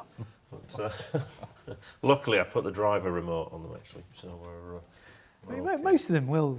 You'll be able to get the fitting out of the hole and the driver out of the hole pretty easily. It's just, don't forget to put the first fix items in first. Otherwise, you're going to give yourself big headaches. Right, next one on. Right. Oh, there we go. You call it lead ribbon, do you? So good old LED ribbon, tape, strip. Yeah. Popular product choice? Yeah, I mean massive. So flexible and has so many applications, but it's very easy to get wrong. I mean, it's really critical that it's installed with a heat sink, so the aluminium profile and the diffuser. Just means that it's going to be a much more enclosed fitting, and when you come to maintain it, cleaning it's going to be much easier. And the fitting on the left is just where it's not quite been put in quite right, where someone's just fudged it and the caused damage to the chip and failure on the LED ribbon. And it's just such a ball ache to you have to strip the whole thing out. You typically can't get a warranty on that once it's been stuck down, because how's the manufacturer going to know whether it's an installation or a product fault? So there are ways around it. You can have pre-installed fittings in the profile and diffuser, but then you have to know the exact lengths. So there's elements of risk there, but there are ways to sort of mitigate it. Yeah, and LED strips everywhere now. Yeah. I mean, it's really popular. No, here's another LED one. Cabling issues. Yeah, good old volt drop. So just making sure that you've got voltage at the start of the strip, and depending on how far that's going. So typically it's 24 volt. I mean, you do get 48 volt now, but I haven't really used it. I don't know if you guys have used any 48 volt strip. Not an LED strip, no. Come across tape at 48 volt yet? Yeah. Right, no. Yeah. 48 volt COB, I think, is the only thing I've saw, but I've never used it. Tridonic do. Yeah. Ooh, starting 12 volt, 24 volt. I get a bit tingly on that when you're fitting that, actually. So I'll be stripping that with the wires with my tongue. But there you go. Not that I would anyway. So yeah, I mean, we actually made a video looking at the volt drop along LED strip, and you'd be amazed actually that volt drop translates directly into lumen output. Yep. Yeah. So it's literally across quite a short length. It's you're losing light as you further get into the room. So We just There's did always kind of like an assumed, manufacturer kind of guideline. I think it's like 1.5 mil, Yeah. 10 meters to the driver seems to be a typical, with 5 meters of tape for maybe 10 watts per meter. But you really, the electrical contractor needs to be running those calcs. I mean, it's no one else's job. We've added we've just launched a new range of tape for one of our brands, and we put all the maximum minimum lengths. Yeah. Which if you start adding in dimmers and everything else, at maximum minimum lengths that you can run, all LED tape in the instructions, because like you said, you need to know that type of information, and too many people will guesstimate, and they've put in too much, and then it won't work, and then you're trying to trim back areas or fix a second driver somewhere. yeah. Well, yeah, and the consequence is you'd have to put a second driver in and run a second supply in, split the tape, and joint it again at some point. Yeah. And once you understand you've got the problem, the job's probably already finished, and the decorations are already made. So Yeah. it's really worth doing it at the start. Yeah, but it's actually sometimes quite difficult to find that information. Yeah. But you have to work it hard, and it's like in a sea of part numbers. Yeah. Yeah. So when we added it to our instructions we roughly do about 160 tests a month for our lab. When I can always tell on our figures when we've got LED tape, because the numbers just go through the roof of testing lens, testing dimming, when you sort of start adding in dimming lens as well. There's just so much involved. But as a manufacturer, if we don't do it, it could be an end user who's installing it, it could be an electrician, a contractor. It's got to be right, otherwise it comes back. Yeah. No, good for putting them in there. Actually, that's So we had to work hard to find it. Oh, then all these control systems. Now, interesting. We don't need to go too far to Dali, because I've got a whole series coming out. Oh, you Dali. lucky things. The Electrician's Guide to Dali, which has been a journey of discovery myself, actually. So, which will be that'll be coming out soon. That we've made with Flex 7 controls people, but there's some other ones. Does 0 to 10 volts still exist? Do people still? Yeah, I mean, it's still quite a handy one. It's really robust and useful for just rotary dimmers. But when you're looking at dimming some LED ribbon, it can be better than phase and mains dimming. And just the dimmers, they're much more readily available than Dali. So yeah, it still has its place. Still quite a handy, simple way of dimming LED. And in commercial, if you're doing retrofit and it's old fluorescent, it could well have had 0 to 10 volt dimming in the first place. So it could be a handy way to go in and retrofit, because your control system's already there. Your control cabling's already there. That's a one. Speaking of control, here's a one. Yeah, well, there's the one we didn't touch. DMX. That's the favourite for colour change. Yeah. So I mean, this is just showing, the outputs on a DMX driver. So you've got to get a 24 volt power supply to this, and then you've got to get your DMX in, your DMX out, and then this was actually a 6-core. So this is just for a tunable white strip with colour change. So you've actually got 6-core cable coming from the ribbon to this thing to get your DMX colours. So yeah, it can be a lot more complicated than you might initially think, especially for DMX. Yeah. Now you touched on something there, Michael. Older installations. Yeah. We're starting to hear loads of stuff about remanufacturing when you go to an existing installation. Where people want to now obviously don't want to put stuff into landfill. Yeah. They want to go in, take the fixtures out, send them back to you, and you make them just like new and send them back out. Is that something you're starting to see a lot of? Yeah, so we've had, obviously now it's popular. It's something that's been going on for quite a long time. It's something I'm quite passionate about as well, because I think it's something that's important to reuse what we can, but I think there has to be a focus on doing it correctly. There's too many things where people will just come back, they've got existing fittings, they put some LEDs in and send it back out.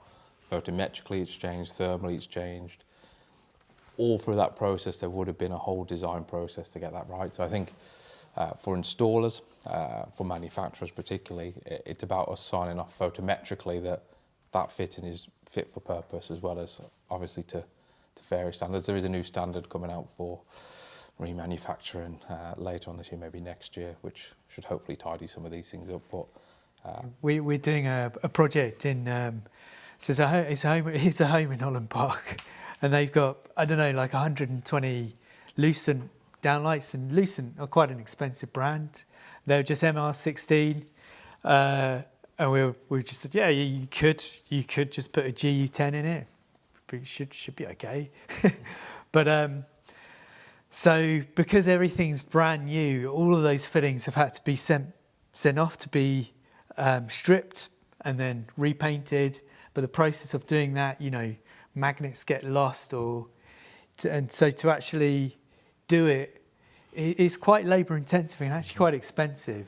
And by the time you've factored into all the costs involved in doing it, quite often it is nearly as expensive as a new fitting. So yeah, I mean, you can do it. It's just so it's a tricky one to find the right projects and applications. It's one for the products. For the installers particularly, because we had a project previously where we've looked at it and we walked away in the end because the fittings were in cast concrete. Now, they've been UV damaged, normally with older technologies, for years. We don't know what's brittle, what will fall apart. Is the housing within cast concrete particularly, is that going to be good?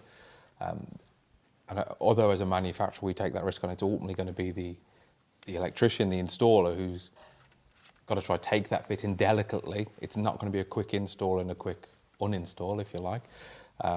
So all these things have to be factored in with the client of, look, if we try to take this fitting out and it doesn't work, you need to accept that there might have to be a plan B here as well. So I think that is critical.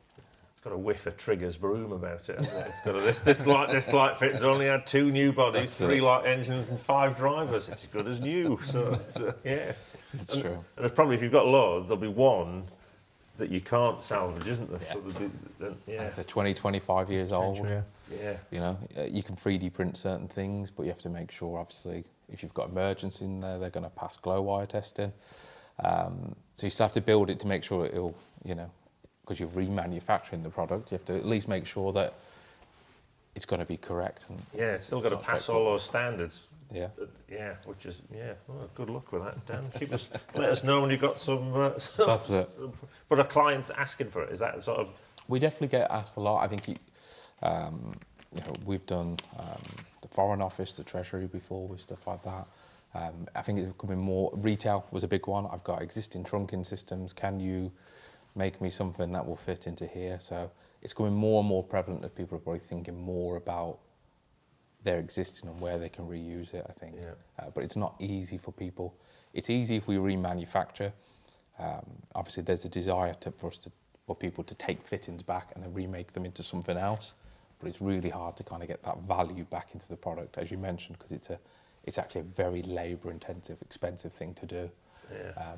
So it's hard to get that value back into a product for the end user. Yeah, and a lot of the time the value's in the LEDs and the driver, and they're the bits you're going to remanufacture. Yeah, exactly. So it's, I mean, it's interesting. I mean, we're starting. We had talk. I had a conversation earlier week with another manufacturer. They thought there's going to be a hybrid model of this sort of either put a tube in, if you could put a tube in, but you can't use retrofit tubes and a lot of things where they're dimmable. Yeah, that becomes a problem. And they've made a fixture that goes inside a fixture.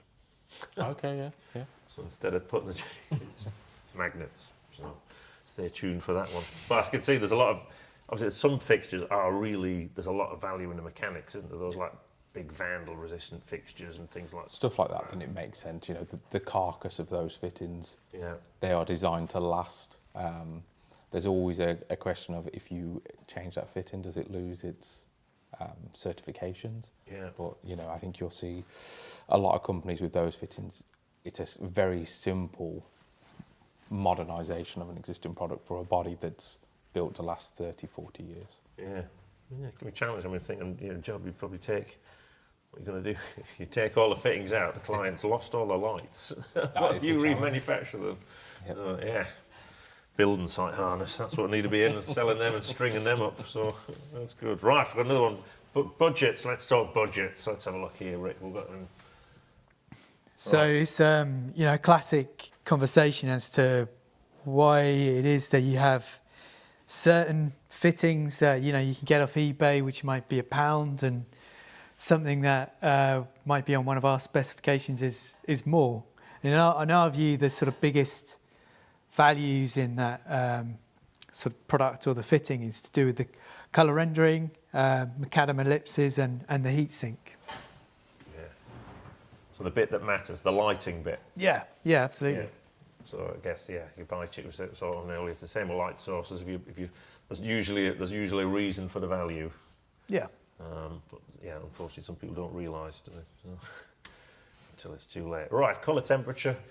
I mean, if I dialed the clock back, we just used to have sort of warm white and a cool white, and no one ever used to really use anything at the high end. And now, Not really, yeah. I've seen a trend where loads of fixtures are coming selectable.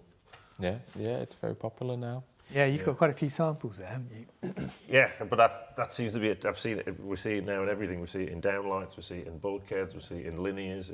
I think because LEDs become very cost effective, that people are throwing more technology in. Yeah. I think people are trying to add value for the installer. You stock one product, you can pick what colour temperature you want on site. You see it a lot in fire rated downlights and a lot of commodity products, rather than a wholesaler having to stock 4 or 5 different lines. You know, you can just have one single product with these colours. Normally you blend the LEDs, so you have 2 ends of the spectrum to make the middle. They're not always the easiest thing to get the tolerance right, but I get it from an install perspective. You carry on one downlight rather than 3. Yeah. So it does make sense. Yeah. But it's also in terms of the selection of the colour temperature, it's to do with the colour palette of the space. You know, if you're lighting artwork, depending if it's modern or classic, warmer colour tones can work really well. Sort of for classical artwork, and then if it's more modern, you've got more white in the space, cooler colour temperatures can work better as well. And also if you've got very modern, sleek interiors, sometimes a slightly cooler colour temperature can work better. So rather than going 2700K, which is typical for homes, you might go for 3000K. And it's really subjective, and it's really, really dependent on the client's tastes and preferences. But our top tip really is just not to mix colour temperatures in the same space. You quite often see it in kitchens where you might have the downlights one colour temperature and the lights underneath the countertop at another colour temperature. And when you have even a variance of a few hundred degrees Kelvin colour temperature, you really notice it. So just a bit of a tip not to mix and match your colour temperatures. RGB and whites as well, where people will have some RGB strip around somewhere, then they put white downlights, but it's going to distort the colour of the white. It won't look like what it is, depending on what the RGB is, so it just ruins your effect as well. You know, I think the point about it is the warmer colour temperatures, so the lower colour temperatures are going to always be more social, and the cooler colour temperatures are always going to sort of work a bit better as you get towards your daylight, or want that crisper feel, depends on your interior palette as well. Yeah. So you can pick that depending on your preference. And do you find in your offices it is more cooler colour temperatures, or is it you finding it going down? So generally 4,000, to be honest. Occasionally warm white. Very little daylight now. At one point there was a 5,000 Kelvin was born from nowhere, and everyone wanted 5,000 Kelvin because it was slightly more efficient. Yeah, that was what it was. It was all about the efficiency and price. That was it. Whereas, you know, traditionally 4,000 Kelvin. I remember one stage they released like this really high, sort of really blue lamp. It was meant to be extra vibrant. Yeah. And when I was working at Igazzini at the time, and they had installed them all in the design office, and everyone just felt a bit sick, you know, going in and out of that space. It wasn't a comfortable light to work on at all. It was horrible. It's quite subtle, but it can have a very big impact on the space. It's if anything, it's probably the most important thing, I'd say, in terms of getting right in a scheme. Just being aware of the colour temperatures is a really, really good thing to be aware of for contractors. And, I think commercially as well, 3,000, both ends of the spectrum, 2722, 65, they can be very polarising, whereas generally 4,000 Kelvin traditionally is what we've always been used to in fluorescent. It's easier for people to adopt. Nobody likes change. You're not going to upset anybody, or too many people. So the macadam ellipses is a quality standard. So, you know, the LEDs are made in billions and billions of different chips. Some go into, you know, phones, some might go into fairy lights, some go into your light fittings. And the macadam ellipse is a way of documenting that colour consistency of that light source. And the aim is to stop, so with the image we've got here, Right, can you just bring that one up?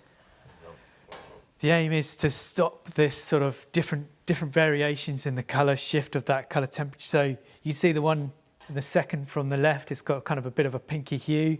The other ones are a bit more green. So that, you know, there's a slight shift between the colour temperature, and that's to do with the macadam ellipse. So the lower that number, the higher that value, really. Yeah. Now, we're not going to TM30 because that's not on any packaging that we've ever seen. Colour rendering, higher the number the better. Yeah. And that's so colours look better with the higher colouring, I think. And then you've got that R9 value, so that's a value that quite often isn't shown. So if a manufacturer is showing the R9 value, and typically a CRI over 90 is, you know, going to be really good.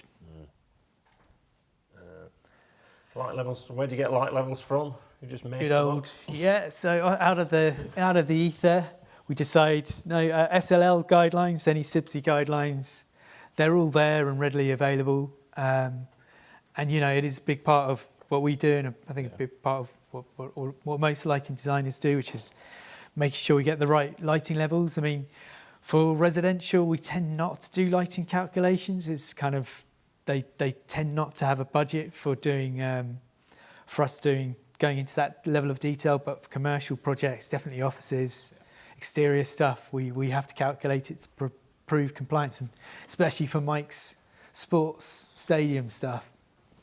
Yeah, that'll always be backed up with a calculation. But I think for residential, if you started down the calculation path, you'd very quickly make everything very homogeneous, rather than working with the feeling and where things are and what you want using it as a decorative element, and then adding things if you need sort of walkways, pathways, guidance. They're a useful tool, but not an essential part. If you're doing 40 sports, down, that's normally pretty prescriptive. 40 down at minimum. Oh, there's a huge. I would say for the leisure part, so non-televised, it's fairly well documented as to what needs to be done. And most of the work these days is going into obtrusive light, the light that spills beyond the surface. Right. So light trespass, light nuisance. The calculations are horrible. Right. You can only do that with special specialist software. You need a lighting It's designer. okay. Is that normally the answer? Yes, and I would say so. Quite often, it's captured once the installation's been made, and at that moment, it might be possible to do something about it without damaging the specification on the sports field, but that's a bit unlikely. Right. And then the solution where you go to just say, well, we'll fit glare guards, which can be quite big, boxy pieces of metal to cut light off physically. These days, you're going to be the columns putting your light fittings on will be designed tight around the load of the weight and windage of the luminaire. So adding a bulky extension to it to cut light off will only increase the windage, and you possibly risk column failure or overloading the column, which means you might have to take fittings off. Right. So it's best done at the beginning of the project. Yeah. So it's done with a point of view of knowing what's going to happen rather than trying to catch the problem afterwards. Right. Yeah. Well, it's not a windage on the top of a column. So it's like a big sail. Is that what it turns into? Like a big sail. Yeah. That's a one. I think we're going to have to crack on because we're getting on for time here, Bruce. You didn't think we'd have enough to talk about. No. Let's have a look. We'll leave it here. Let's last one here. Let's have a look at this one here before we have a look at Rick's. Yeah, the last one sort of just showing, you had the classic. If you were lucky enough to have a 100-disc CD changer, you were at the pinnacle of coolness. Or you ran a pub. Yeah, exactly.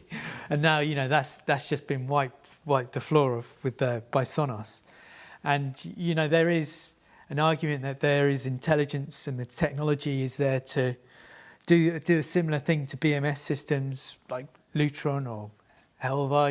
Anyone really with these connected sort of Bluetooth mesh systems. Although that said, they have been talking about it for a while now, and there's still an element of risk with integrating that in projects. I think people are a bit more comfortable with cabling. Are you seeing wireless, Dan? Yes, we do quite a bit. So Bluetooth normally small commercial, basic small offices. We do quite a bit where possible on emergency. But where possible, if you can wire in Dali, right, wire in Dali. You never know with wireless. It's not so much the wireless systems. It's more what you're going to encounter after that. I've also got this. If it's a hospital, I've got theatre lighting. I need crash on. I need crash off.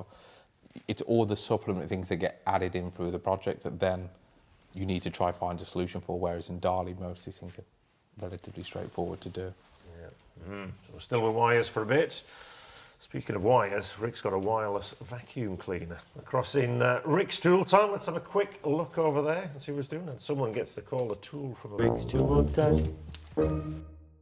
Hello and welcome to Rick's Tool Time.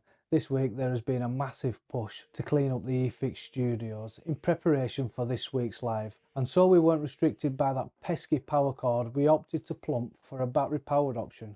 So here we have it, it's the Metabo AS18L PC cordless vacuum cleaner. So let's take a look. This is a light cordless vacuum cleaner ideal for any electricians. And how many times have you turned up on site and the vacuum has done more miles than you? With this vacuum, the housing hosts rubber feet to prevent slipping and soft footprint to stop you scratching that laminate flooring. There is also a press clean button which will give the filter a quick clean. On the top we have two power modes, Eco and Boost. Eco allows for a longer running time and Boost mode for maximum power, but you can keep an eye on the power levels with these LED indicators. Not only does this cleaner suck, if you switch the nozzle around to the other side, it becomes a blower. The large on-off corner switch allows you to work hands-free, especially when you're swinging from the ladder attempting to drill a hole and holding onto that nozzle before realizing I forgot to turn the vacuum on. When you have finished cleaning, the nozzles, charger, hose can all be stored away inside the unit itself. The Metabo comes with a carry strap for you to sling over your shoulder. If you don't fancy using the strap, there is also a small carry handle, and as with all brands, if you fall within the Metabo ecosystem, the storage boxes are stackable with the Metlock cases. Then once all the cleaning is done, you simply need to open these tabs, lift the case, revealing the vacuum bag within. I'm not going to demonstrate how to use this as I simply don't have a clue, but what I do know is it doubles up as a handy little seat. When snacking, I can feed this nozzle with chips like the dog I never had. So let me know what you think. Is it great or is it gimmick? Get your votes in, but till then, I'll see you on the flip side. Ta-da.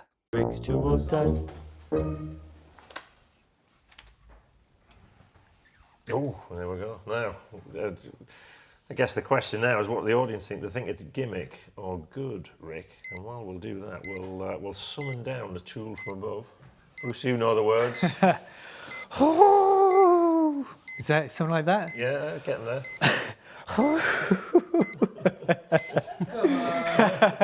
Dan, you're okay. You're right underneath. Oh, I definitely can't make that noise. One more time, Bruce.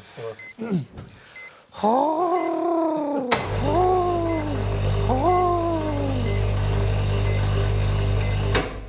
There we go. Couldn't get the whole vacuum. The actual vacuum's here. Oh, you can have a go on that. Well, if you want to do the vacuum, there's a...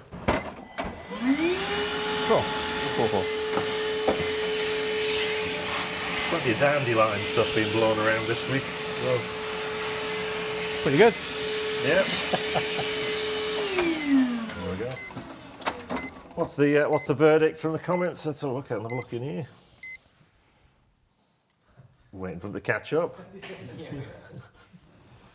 What do you, Dan? You're not DIY. We know that. No, Yeah. I'm not much of a Bruce, vacuumer. DIY-ish. No, you did your own shed. Yep. Would you have a battery powered? No. No, Michael. It's down to you here. You've tried it. If I had a shed, I would have a battery-powered one, yeah. Yeah. So we're looking on the wall here behind us. Good goes up there. Yeah. Yeah. Or great if it's really at the top. Gimmick sort of is down behind me here. Down at the level. You've got Makita coffee machine down here. So that's the. Yeah, it probably is a gimmick, isn't it, that one? Yeah. Yeah, I think it's good actually. Yeah. Yeah, because you haven't got the wires to tangle, and you can take it on site, drag it on off, clean up as you go. Perfect. What? These new concepts. It's all battery, isn't it? As long as you've got the charger in the van, of course. Well, I guess that looks like a middle field. Dan, we'll let you put it. Pressure. You just put it where you think. We don't think it's totally great, but it's not completely rubbish. Ooh, he's tough guy. In the middle there. There we go. Marvellous. There we go. That was Rick's tool time. We'll see what comes up next week. We had a lot of interest this week in our bionic wrench that were featured in a video. And people still Dyson beat them to it. Yeah, but Dyson's expensive, so that's it. So. Anyone got a Dyson battery powered Hoover? Anyone got a Dyson? Yeah. Battery powered? It's rubbish. Yeah. The battery's gone on it. Yeah. The battery's gone. Oh, hold on. Back up, Lewis. Yeah. There you go. Take Dan's head off. Yeah. But you can actually get, for a Dyson, you can get a converter for power tool batteries. Oh, okay. So there you go. So down in your shed, you've probably got some Ryobis or something like that, or something. Yeah. Yeah, there you go. You can use it. If you get the right adapter on eBay, you can use it on your Dyson Hoover. So there you go. Half and half on the audience. I think we're probably about right on there. We're catching up on some stuff. Well, we've actually done an hour 50. Yep. There's one thing to put out there. Obviously, if you've been watching this show, you're probably interested a lot in lighting. There is another show you can check out. We will be at the EiLIVE show. We've got a little promo for that. Have you ever been to EiLIVE? It's a smart home installer show. Oh. So, have you ever been there? No. There we go. We haven't either, but we're going there this year. We always said we'd try and get out to some new shows this year. 13th to 14th of September is the biggest smart home installer show in the UK. So It'd be worth checking out. at Farnborough, so all those gadgets. So we're going to be dropping along there. We're chairing sessions on both days. I might actually rope you into that now. We've said you go. So we'll be looking at one of the things. Obviously, talk of wireless, because there has been a big development in wireless in homes this year with the Matter protocol, which is sneaking out, which is supposed to be the smart home standard to get rid of wires. And Apple and Amazon and everyone talking together. And yeah, all the other, there's some really cool AV stuff down there. It's a completely different world, I think, when you look at AV. Makes lighting look even more cost effective when you're there. But we see a lot of people spend loads of money on their smart homes, and the lighting probably lets them down in a lot of instances. So there we go. So we'll hopefully see you there. I think that's been fun. Actually, hopefully people have learned something on this one here. We're going to be we'll sound like almost like experts, and we've obviously learned that Dan can't wire anything. That's very true. You weren't right at the bottom though. So No, you're struggling there. That's third from bottom. But That's third. Yeah. But I would like to thank, there you go, on cue. Our sponsors, Lasico Group, Loudon Palazzoli, Doncaster Kells and My Energy. And of course, we're back in 2 weeks. We have got the IET coming in next time to talk about Corrigendum 3. Can't promise nice, pretty pictures that we've had tonight, but we'll be, there's still a lot of people quite confused about some of those changes. Has it corrected things or not? But Michael Pearce from the IET will be here with the legend that is Neil Bridgman, who does a lot of work in rail infrastructure as well, so special locations there. Again, obviously, I'd like to thank all of the viewers, and we'd like to thank, obviously, Bruce, Dan, Mike. Pleasure. That's been, it's good fun. that's interesting. We said it would fly by, and it certainly has. Before we go, are we going to have a quick go on the register, Joe? Let's see who else is on. See the regular viewers are around. Yep, it's time for the register. So thanks for all the, sorry for all the issues that we've had tonight, including the buffering, the mics, and all the other ones as well. So yeah, let's get straight into the register. So sockets, Sean Dempsey, Retro Machine, GSH Electrical, A-Spark 1, Billy Torrey, Sean Spark, Carl Robson, Bobcat, Sergio Fernandez, Short Circuit, Chris Oswin the Sparky, Terry Moore, Gavin Geeney, Mr. Cameron, Stephen Skillen, Alan Chan, Azuri Electrical, Gadget Man, Troy Boy, Lucky Six, Richard Cockerline, James Kane, Andrew Watson, and PDKH. And prizes as well while we're here. So the fastest on the race wall was Mike, and he got 4 minutes 13, and someone was 1 second off. So we've got Sergio Fernandez with 4 minutes 12, who won the GT time. So put your details into the link in the description and we'll send you your prize. Well, he's had a tip off. I think he always wins. He's done how many? He's won loads of times now. But there we go. But anyway, massive thanks for everyone for tuning in tonight. And I think we're ready to run the credits and we'll see. So a big thank you for the guests. Pleasure. Pleasure. For Rick and John bailing us out on some technical problems there, working their way through them. And let's see some end credits.